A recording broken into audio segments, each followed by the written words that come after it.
Donc, voici ce qu'on doit faire lorsqu'on veut structurer. Donc, premièrement, là, ce qu'on doit faire, c'est renommer le lab 2. On va lui donner le nom JSR, car c'est lui qui va appeler éventuellement les sous-routines.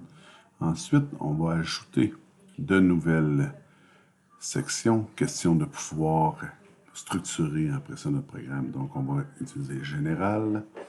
Ensuite, on va créer un autre nouveau qu'on va appeler cette fois-ci Graph7. Par la suite, on en ajoute un troisième qui va concerner tout ce qui est sorti. Donc, tous les outputs vont être dans cette section-là. Un sixième, et le dernier, qui va être tous les temporisateurs et ou les compteurs, qui sont des fonctions un peu spéciales, qu'on va mettre dans cette section-là.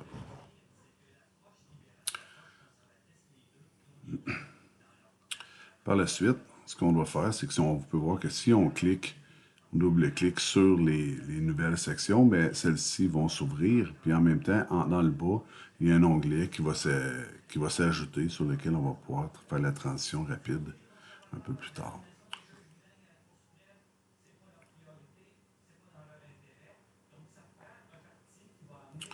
Ce qu'il faut faire maintenant, c'est sélectionner chacune des parties, les couper de multiples façons et l'envoyer dans la section qu'on veut le mettre. Donc, en général, on va mettre tout ce qui est conditions initiales. S'il y a d'autres conditions spéciales, c'est ce qu'on va rajouter. Ensuite, on va prendre tout ce qui concerne le graph7, donc les étapes 1, 2 et 3, dans ce cas-ci. On va le sélectionner la première, soit qu'on appuie sur CTRL et qu'on les sélectionne indépendamment, ou on utilise le Shift s'ils sont tous un à la suite de l'autre. On sélectionne le premier et le dernier. Dans ce cas-ci, il va prendre tout ce qui se situe entre les deux. On le coupe et on va l'amener dans le graph7. On retourne dans notre page initiale qui est le JSR. On va sélectionner maintenant les compteurs et temporisateurs ou les sorties. Dans ce cas-ci, on va faire les sorties en premier vu que c'est la prochaine. On les coupe encore une fois. On les envoie dans les sorties. Comme ça, tout est à sa place. Ce qui reste finalement, c'est tout ce qui concerne le temporisateur et le compteur. On sélectionne tout ça et on envoie ça dans la section tempo compteur.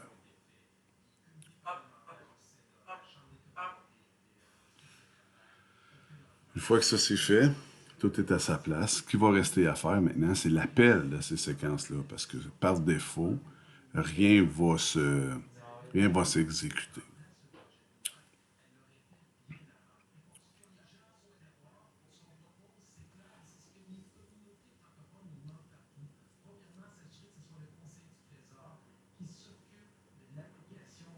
Donc, pour ce faire, ce qu'on doit faire, c'est on doit aller dans le JSR, aller chercher la fonction. Donc, on a la tablette. On clique là, tous les icônes, toutes les fonctions sont là. On sélectionne la JSR. En appuyant dessus. Tout ce qu'on a à faire, c'est de taper le numéro de la section qu'on va aller lire. Par défaut, c'est la 2 qui est lire. On veut l'envoyer lire la 3, la 4, la 5 et la 6. Donc, on va mettre 4 fonctions JSR, une en arrière de l'autre, une pour chacune. Et on la renomme, question là, de simplifier, de comprendre là, ce qui va être lu à chaque fois.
Donc, tout ce qui reste à faire, c'est d'envoyer ça dans l'automate et de vérifier le bon fonctionnement.